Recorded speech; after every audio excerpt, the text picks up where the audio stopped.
মোস্তফা সরোয়ার ফারুকী যে আল্লামা আহমদ শফীকে তেতুল হুজুর বলেছিল, যে 5 মে কালো রাতে লিখেছিল শাপলা চত্বর জঞ্জাল মুক্ত হয়েছে, মোস্তফা সরোয়ার ফারুকী যে সমকামিতার প্রসারে প্রকাশ্যে ভূমিকা রেখেছে, ব্যাচেলর ছবিতে লিটনের ফ্ল্যাটের কথা বলে লিভ টুগেদারকে নরমালাইজেশন করেছে,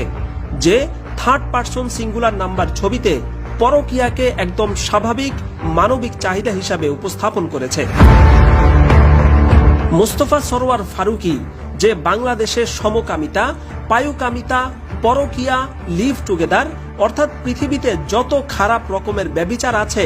বাংলাদেশে সেগুলোর প্রসারে সে অগ্রণী ভূমিকা রেখেছে,